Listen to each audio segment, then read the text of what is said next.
잠언 5장 7절에서 23절.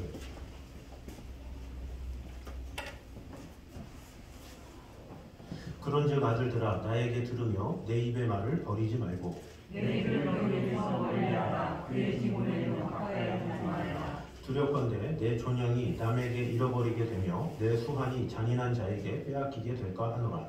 두렵건대 타인이 내 재물로 추격하게 되며 내 수한 것이 내 집에 있게 될까 하노라.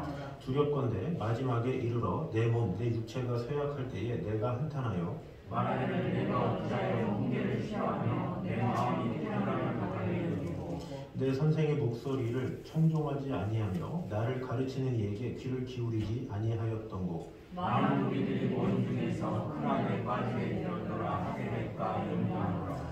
너는 내 우물에서 물을 마시며 내 샘에서 흐르는 물을 마시라. 어찌하여 내 샘물을 집 밖으로 넘치게 하며 내 더한 물을 거리로 흘러가게 하겠느냐. 그 물이 내게만 있게 하고 타인과 더불어 그것을 나누지 말라. 내 샘으로 복되게 하라. 내가 젊어서 취한 아이를 즐거워하라. 그는 사랑스러운 암사슴 같고 아름다운 암노루 같으니 너는 그의 품을 항상 족하게 여기며 그의 사랑을 항상 연모하라. 내 아들아 어찌하여 운명을 넘어가겠으며 어찌하여 이방인에게 감을 받겠느냐.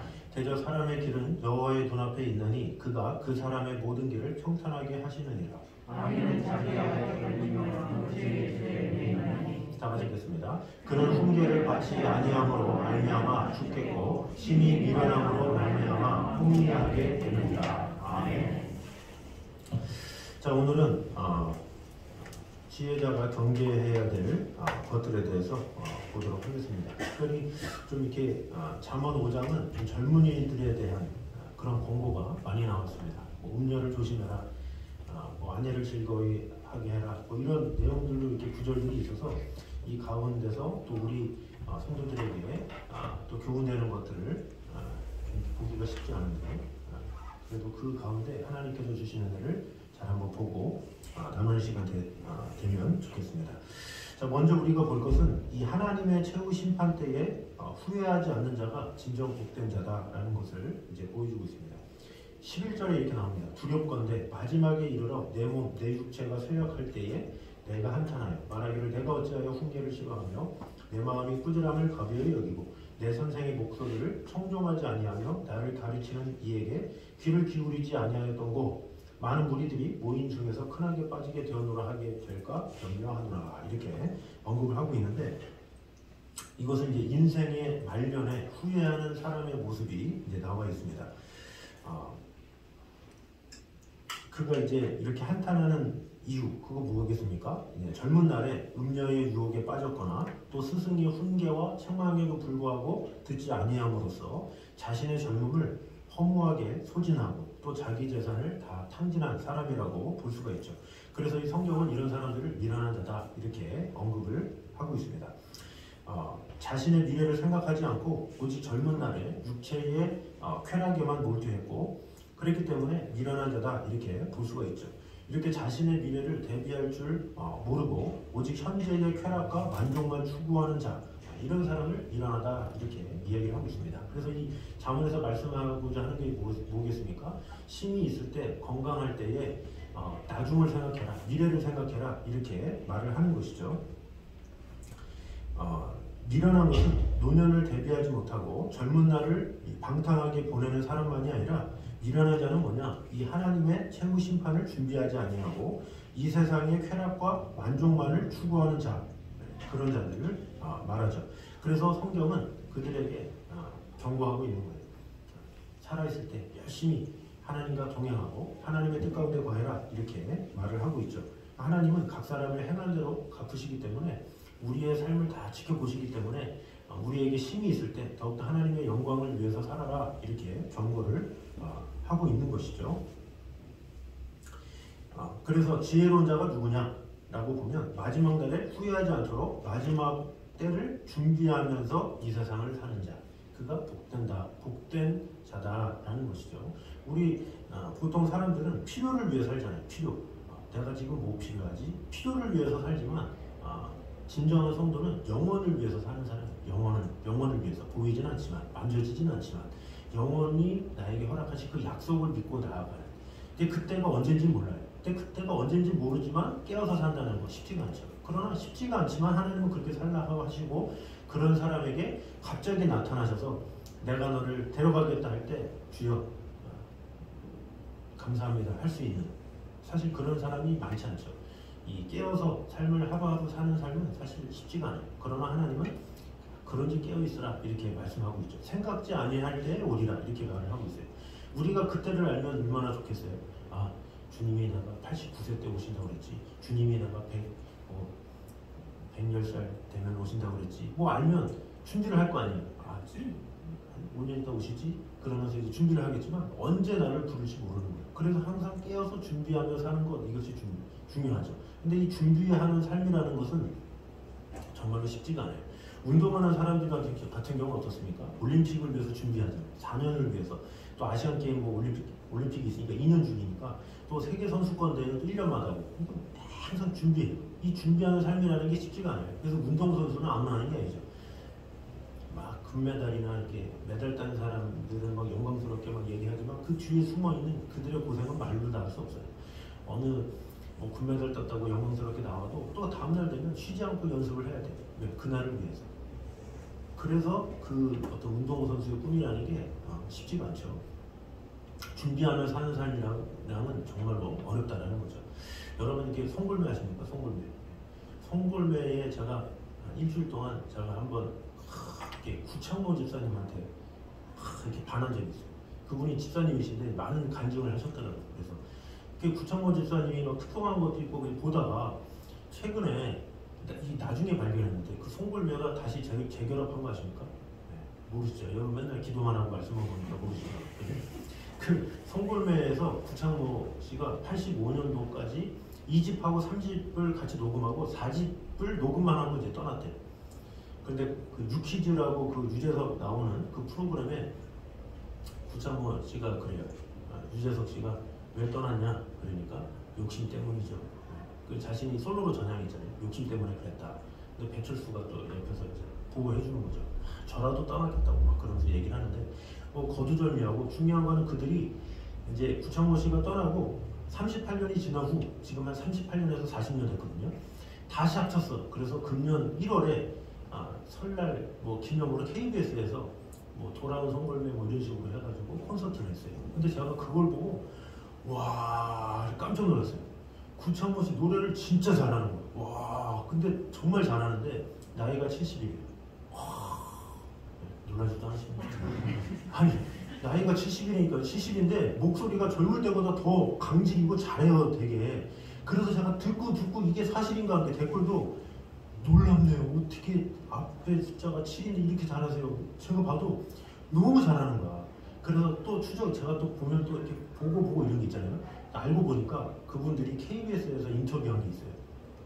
그래서 이제 구창모 씨가 다시 재결합을 했잖아요. 재결합을 해서 이거를 노래를 해야 되는데 아무래도 나이가 있고 그래서 운동을 했다는 거예요.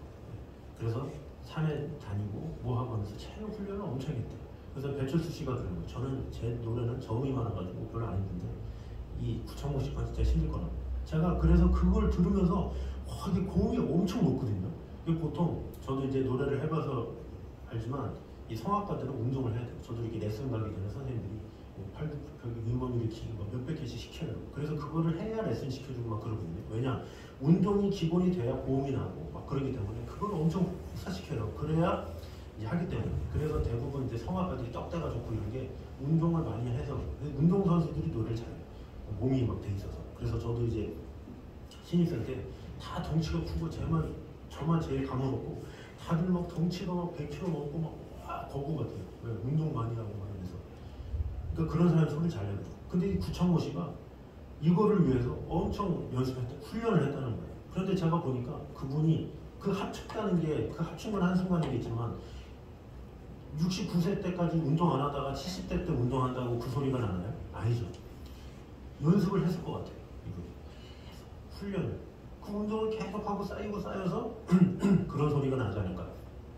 여러분 혹시나 집에 가서 유튜브로 구창모 이렇게 한번 쳐보세요. 지금 이제 최근에 한 거 나오거든요. 여러분 들으시면 놀랄 거예요. 야, 이게 70대 소리인가? 똑같아요. 옛날하고 똑같아요. 더 강해. 그래서 야, 이분이 운동으로 엄청 열심히 준비했구나. 근데 만약에 준비 안 했으면 어떻게 돼요? 송골매 합쳤다 그러는데 내 모두 다 살아갈 콜록콜록 제가 나이가 먹어서 그러면 관객들도 실망하고 자기들도 초라하고. 근데 딱 준비해오니까 딱 어때요? 그 무대가 와, 감동이야, 감동. 그래서 그거 듣고 막 부창모 집사 간증 듣고 막 찬양 듣고 막 보면서 되게 은혜를 많이 받았어요. 그래서 항상 준비하는 삶이라는 게 그런 게 중요한 거예요. 어느 때에 쓰임 받을지 모르기 때문에 항상 준비하며 산다는 것이 참 귀하다라는 것이죠. 그래서 우리는 항상 마지막 때를 기다리는 마음으로 영적으로든 또 육적으로든 내가 준비해야 될 것이 무엇인지를 잘 돌아보면서 마음을 다해서 잘 준비함으로 하나님 앞에 귀하게 쓰임받는 저와 여러분 되시기를 주님의 이름으로 축원합니다. 자, 두 번째는 미련한 사람일수록 훈계와 책망을 가볍게 여긴다는 것이죠. 12절과 13절 우리 다 같이 한 목소리로 읽어보도록 하겠습니다. 5장 12, 13절 시작. 말하기를 내가 어찌하여 훈계를 싫어하며 내 마음이 꾸지람을 가벼이 여기고 내 선생의 목소리를 청종하지 아니하며 나를 가르치는 이에게 귀를 기울이지 아니하였던고. 네. 자, 내가 어찌하여 훈계를 싫어해? 내 마음이 꾸지람을 가벼이 여기고 내 선생의 목소리를 청종하지 아니하니 나를 가르치던 이에게 귀를 기울이지 아니하였던고. 이렇게 얘기를 하고 있죠. 젊은 날에 음녀에 빠져서 방탕한 삶을 살고 또 젊은 날을 헛되이 소진하고 자신의 모든 재물을 탕진한 사람이 이제 노년에 이르러서 한탄하는 내용이 이렇게 나오고 있습니다. 그러니까 젊음이 소진되어서 아무것도 할 수 없는, 왜 젊을 때에 왜 그들의 말을 듣지 않았던 거, 왜 귀를 기울이지 않았던 거, 이렇게 이야기를 하는 것이죠. 그래서 여기서 말하는 것은 뭡니까? 미련한 자는 훈계와 책망을 가볍게 여긴다라는 것이죠. 사실 사람은 본성적으로 훈계와 책망을 싫어해요. 이렇게 뭐 꾸짖고 뭐하고 이런 거 누가 좋아하겠습니까? 좋은 얘기라도 이렇게 그런 것을 이렇게 듣는 것을 이렇게 좋아하진 않아요. 그러나 그것을 들을 줄 알아야 돼요. 자꾸 듣고 자기 것으로 만들고 그래야 자기에게 이렇게 뼈가 되고 이게 살이 되는 것이죠. 그래서 이 잠언에는 훈계와 책망에 대해서 계속 많이 나옵니다. 4장 13절에 보면 훈계를 굳게 잡고 놓치지 말고 지키라. 그리하면 내 생명의 해가 길리라. 이렇게 이야기를 하고 있고, 잠언 23장 13절에는 아이를 훈계하지 아니치 말라. 채찍으로 그를 때릴지라도 죽지 아니하리라. 이럴 정도로 훈계와 책망이 중요하다. 이렇게 이야기를 하고 있죠. 사실 뭐 성경뿐만이 아니라 공자 선생님도 6번 편이라는 그곳에서 이렇게 말합니다. 양약 고우 이어병 충원력 이어행. 이렇게 해서 좋은 약은 몸에 쓰지만 몸에 이롭고 충원은 귀에 거스리지만 행함에 이롭다. 이런 말이에요. 그래서 이 훈계와 책망은 귀에 거스리지만 자기 자신을 유익하게 한다는 거죠. 그래서 우리는 훈계와 책망의 기회가 있으면 자꾸 하는 게 좋아요. 저 같은 경우는 명절 때를 좀 기회로 삼아요. 왜냐하면 거기에 이제 저를 키워주신 목사님들이나 이제 가면 이제 여러 가지 얘기를 해주세요. 그럼 이제 연세가 좀 많으신 분들은 했던 말 또 하시고 이제 그래서 좀 힘들긴 해도, 그래서 그런 것을 이렇게 들으면 항상 저한테 이렇게 힘이 되고 도움이 되고, 그래서 이렇게 그곳에 가서 인사를 하는 것을 되게 제가 좋아하죠.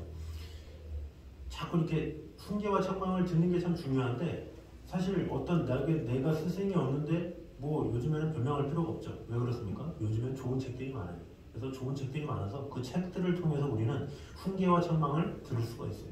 내가 마음만 열면. 그래서 저도 이렇게 도서관 하기 때문에 많은 이제 서적들을 이렇게 다니면서 책을 이렇게 보지만 참 항상 느끼는 건 참 사람들이 책을 안 본다. 이런 생각을 많이 해요. 참 안 보는구나. 출판은 그렇게 많이 하는데 사람들은 안 본다. 이런 생각을 제가 참 많이 해요. 이 책만 봐도 우리는 많은 훈계를 받을 수 있어요. 많은 책망을 받을 수가 있어요. 그런데 책조차도 안 보니까 뭐 그런 기회가 없는 것이죠. 이게 사람들은 되게 좋은 멘토가 있었으면 좋겠다. 근데 좋은 멘토는 사실 책을 통해서도 얻을 수가 있는 거예요. 그런데 우리의 진정한 멘토는 누굽니까? 이 성령이죠. 우리 성령께서 우리에게 항상 멘토해 주시고 보내주시죠. 무엇으로? 하나님의 말씀으로. 그래서 우리는 하나님의 말씀으로 항상 하나님의 훈계와 책망을 들을 수가 있어요.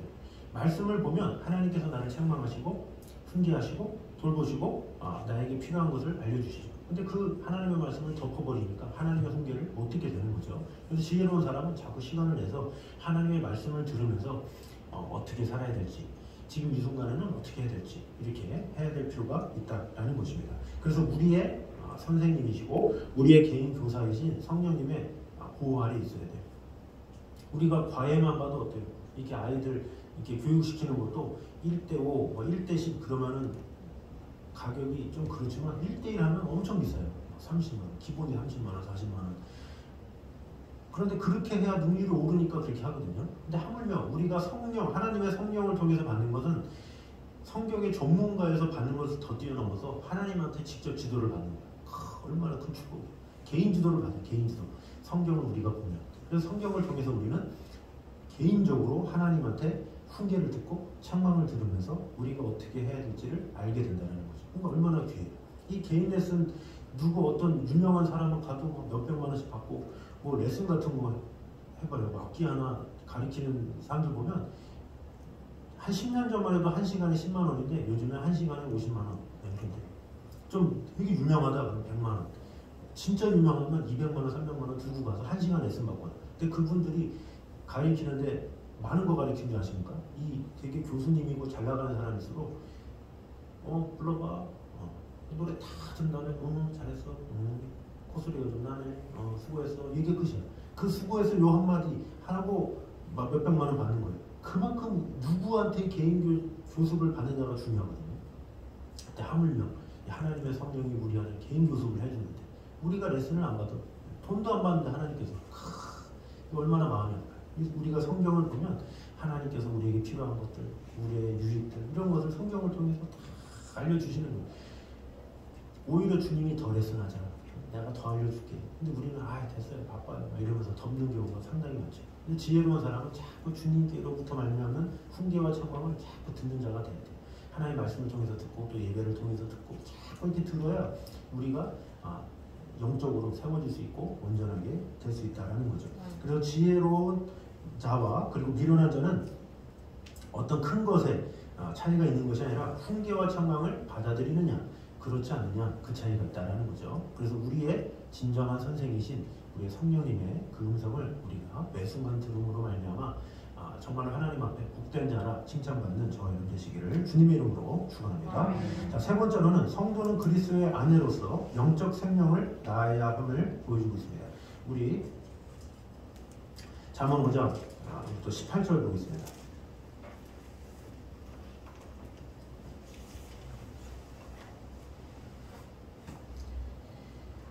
자, 잠언 5장 18절 같이 한번 읽겠습니다. 시작. 내 셈으로 복되게 하라. 내가 젊어서 취한 아내를 즐거워하라. 네, 자 여기 보면 내 셈으로 복되게 하라. 이것은 뭐냐면 자신의 아내만을 사랑함으로 그녀를 기쁘게 하라는 말씀인 동시에 아내에게 많은 자녀를 두게 해서 그녀로 하여금 복되게 하라 이런 말씀이에요. 그러니까 좀 더 나아가서 자 성경 시대에 이스라엘 시대에는 이 결혼한 여인이 아이를 낳지 못한다? 그것은 악으로 여겨졌어요. 그에 반해서 많은 자녀는 하나님의 축복으로 생각했죠. 사실 우리나라 경우도 예전에는 다복이었잖아요. 5명, 10명, 15명 막 이렇게 낳기도 했죠. 근데 그것을 가지고 우리나라도 다복하다 이렇게 말을 했었습니다. 그래서 이 고대 사회는 현대 사회와 달리 이 모든 일을 전적으로 이 사람의 손에 의지했었어요. 그러다 보니까 사람이 많으면 좋은 거야. 사람이 북적북적 돼야 앞으로 큰 것을 하기 때문에. 그러니까 아이들을 처음 기를 때는 힘들지만 아이들이 커봐요. 얼마나 뿌듯해요. 저는 항상 지금 그 캄보디아 선교사님 항상 부러워요. 아이가 6명이잖아요 지금. 그 6명 처음에는 그 아이가 뭐 간단히 지금도 이제 젖먹이 1명 있고 나머지 그런데 이제 첫째가 이제 고등학교 올라가고 이제 컸어요. 그래서 서로 상황 얘기하고 보면 그 아이들이 그렇게 힘이 나요. 항상 보면 뿌듯하고. 그 아이가 6명이니까 얼마나 먹는 식비가 많이 나가도 이 나중에는 아주 풍성할 것 같아요. 그래서 그 가족만 만나면 더 나야 되는데, 더 나야 되는데 이런 생각이 들어요. 그러니까 그만큼 아이를 낳는다라는 것은 복이다라는 거죠. 근데 성경에서는 뭐라고 그래요? 아이를 낳지 못해서 괴로워하는 장면이 나오죠. 왜? 아이를 낳아야 복인데 낳지 못하기 때문에 그래요. 그래서 이 사라도 아이가 없어서 그런 괴로움이 있었고 사무엘상의 한나도 마찬가지죠. 아이가 없으므로 그것 때문에 절규하면서 괴로워하는 내용이 이렇게 나오고 있죠. 그래서 한 여인이 자녀를 가진다. 이것은 아주 복된 일이다라는 것을 이제 볼 수가 있습니다. 자, 그럼 마찬가지로 주님께서 우리의 뭐가 되셨어요? 우리를 신부 삼아 주셨죠. 주님이 신랑이고 우리는 신부예요. 그러면 하나님은 우리를 통해서 뭘 맺기 원하세요? 열매를 맺기 원하시죠. 그러니까 우리가 주님을 믿으면 우리도 열매를 맺어야 돼요. 우리에도 영적인 자녀가 있어요. 영적인 자녀가 없으면 어떻게 돼요? 괴롭고 슬퍼해야 돼요. 그래서 우리는 늘 신앙생활을 하면서도 하나님 앞에 열매를 달라고 기도할 줄 알아요. 하나님, 제가 열매가 없습니다. 주님 열매를 더하여 주시옵소서. 이런 기도. 사실 이런 기도가 하나님 앞에 좀 아름다운 기도죠. 주님 뭐를 해야 되는데 돈이 좀 필요하고 이런 거 당연하겠지만 더 나아가서는 영적인 거. 주여, 영적인 제자가 필요합니다. 주님, 다음 세대가 세워져야 되는데 뭔가 이렇게 하나님께로부터 말미암는 그 열매를 허락하여 주시옵소서. 그런 열매에 대한 기도를 하나님께서 기뻐하시고 그런 것을 통해서 역사해 주시고 은혜 주신다는 거죠. 그래서 우리 성도들이 영적 자녀를 생산하지 못한다.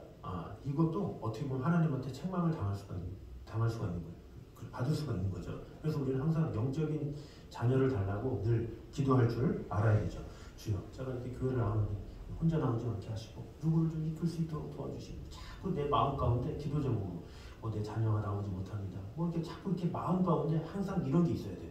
나 혼자 은혜 받아야지 이러지 마시고 누군가를 이끌어야 되는데 그런 뜨거운 심령으로 이런 게 있어야 된다는 거죠. 한 여인이 아이가 없어서 주여 제발 아이 좀 주세요. 이걸 아침마다 점심마다 저녁마다 기도하고 먹는 것도 신경 쓰고 모든 신경이 있듯이 우리도 항상 주여 이 영적인 열매를 맺게 하여 주시옵소서. 이런 것이 간절해야 되겠죠.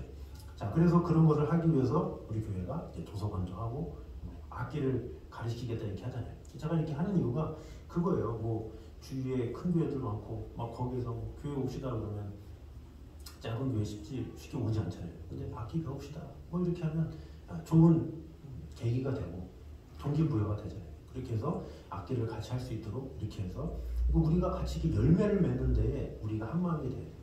그래서 우리 모두가 그런 하나님께서 기뻐하시는, 그래서 많은 사람을 옳은 대로 돌아오게 한 자는 별과 같이 영원토록 빛나리라. 전도서 12장 3절에 말씀하시죠. 그런 것처럼 하나님께서 무엇을 기뻐하시는가 이 생각할 줄 알고 살아가는 게 그 진정한 성도인 거예요. 하나님의 마음이 뭔가 이렇게 하나님의 필요를 구하는 성도가 아니라 하나님의 마음을 구하는 성도. 이것이 진정한 하나님께서 원하시는 것이죠. 그래서 마치 아이가 없는 부모가 주님 아이를 주세요 이런 간절함이 우리에게도 영적인 자녀를 허락하여 주시옵소서 이런 간구가 항상 있어야 된다는 거죠. 그래서 주여 금년 안에 제가 한 명 이상 꼭 주님 앞에 열매로 드리기 원합니다. 이런 간절함을 하나님께서 보시고 은혜 주시고 함께 하신다라는 것을 꼭 기도함으로 말미암아 우리를 통해서 영적인 생명을 나올 수 있도록 그 영적인 생명을 위해서 늘 기도하며 하나님 앞에 그런 영혼을 구하는 저런 되시기를 주님의 이름으로 축원합니다. 자, 마지막으로 인과 응보는 세상을 주관하시는 하나님의 궁극적인 통치 원리다라는 것을 알려주고 있습니다. 우리 21절 22절 마지막 한번 읽어보도록 하겠습니다. 시작. 대저 사람의 길은 저의 눈앞에 있나니 자기는 자기의 악에 걸리며 그 죄의 줄에 매이나니 그랬습니다. 마지막 23절은 조언과 책망에 대한 내용 앞에서 했었죠. 자, 21절, 22절에서 말하고자 하는 것 이거 뭡니까? 앞선 20절까지 해서 줄곧 솔로몬은 음녀의 유혹에 빠지는 것을 경계하고 또 자기 아내 사랑할 것을 이제 권면하죠. 그런데 여기서 한편 평탄하게 하다 하시느니라 이렇게 말을 하고 있는데 이것은 형통하게 한다 이런 의미가 아니라 본래 뜻은 저울을 달아 정확히 헤아리다 이런 뜻이 있어요. 그래서 하나님께서 사람의 모든 행위를 정확하게 알고 계신다 이런 뜻이죠. 이것을 감안해서 21절을 22절에 연결시키면 악인이 자기의 악에 걸리고 그 죄의 사슬에 매이게 되는 것은 사람의 행위를 정확하게 헤아리시고 그 행위대로 갚으시는 하나님의 공의로우신 보응의 결과다라는 것을 알려주고 있습니다. 자, 이것을 통해서 알 수 있는 진리가 무엇입니까? 하나님은 행위대로 갚으시는 분으로서 인과응보가 하나님의 통치 원리다라는 것을 알려주고 있죠. 성경에서는 인과응보가 계속 나와요. 자, 10편 28편 4절에 보면 저희의 행사와 그 행위에 악한 대로 갚으시며 저희 손에 지은 대로 갚아 그 마땅히 받을 것으로 보응하소서 이렇게 말씀하고 있고 10편 31편 3절에 보면 너희 모든 성도들아 여호와를 사랑하라 여호와께서 성실한 자를 보호하시고 교만히 행하는 자에게 엄중히 갚으시느니라. 이것도 인과응보죠. 13장 21절에 보면 재앙은 죄인을 따르고 선한 보응은 악인에게 이르느니라 이렇게 말씀하고 있고 이사야 61장 8절에는 대저 나 여호와는 공의를 사랑하며 불의의 강탈을 미워하여 성실히 그들에게 갚아주고 그들과 영영한 언약을 세울 것이라 이렇게 말씀합니다. 예레미야 50장 29절 보면 그 일한 대로 갚고 그 행한 대로 그에게 행하라 이렇게 말씀하고 있죠. 그러니까 이외에도 행한 대로 갚으리라는 것은 성경에 계속해서 나와요. 로마서에까지 계속 나오죠. 하나님께서는 행한 대로 갚으시는 그런 분이시다라는 것을 이제 알려주고 있습니다. 그래서 우리가 한 가지 알아야 될 것은 인과응보가 이 세상을 다스리시는 하나님의 보편적 통치 원리인 것이 사실이고 그에 따라 의인과 악인이 보응을 받는다라는 것입니다. 자, 그런데 문제는 뭐냐? 이 세상에서는 반드시 이 선악간에 정확하게 보응이 이루어지는 것은 아니다. 이게 참 문제죠. 그러니까 하나님은 인과응보야. 행한 대로 갚으셔. 그런데 이 세상은 그렇지 않아. 그렇다라는 거죠. 세상은 많이 불공평하잖아요. 우리가 보기에는 의인이 재앙을 당하고 악인이 번영하고 형통하고 뭐 그런 거 많이 당하잖아요. 저 사람 저렇게 착하게 살았는데 왜 그랬을까? 이런 일 많잖아요. 제가 이렇게 이전에도 안타깝다고 그랬지만 다니엘 기도회 때 그 선교사님 남편이 그렇게 복음을 위해서 열심히 살았는데 막 교통사고로 죽고 뭐 이런 거 보면 신기하고 막 이단 막 교주 그런 사람들이 막 90세 넘도록 막 살고 있고 막 그런 거 보면 얼마나 답답해요.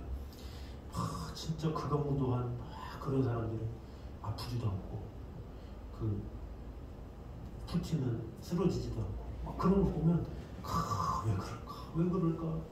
세상은 이상하게 불공평하다라는 거죠. 자, 왜 그렇습니까? 인과응보가 이렇게 현실적으로 완전히 적용되지 않는 것은 하나님의 선하신 뜻에 따라서 악인에 대한 심판을 최후 심판의 때로 유보하셨기 때문에 그렇다라는 것을 이제 볼 수가 있습니다. 우리는 바로 앞에 것만 볼 수밖에 없는 연약한 자들이에요. 우리가 시편 말씀을 새벽에도 보지만 주께서는 하루가 천년 같고 천년이 하루 같다는 것을 알지 못하느냐 그러잖아요. 우리는 되게 오래 산 것 같아도 하나님은 한 점도 안 된다는 거죠.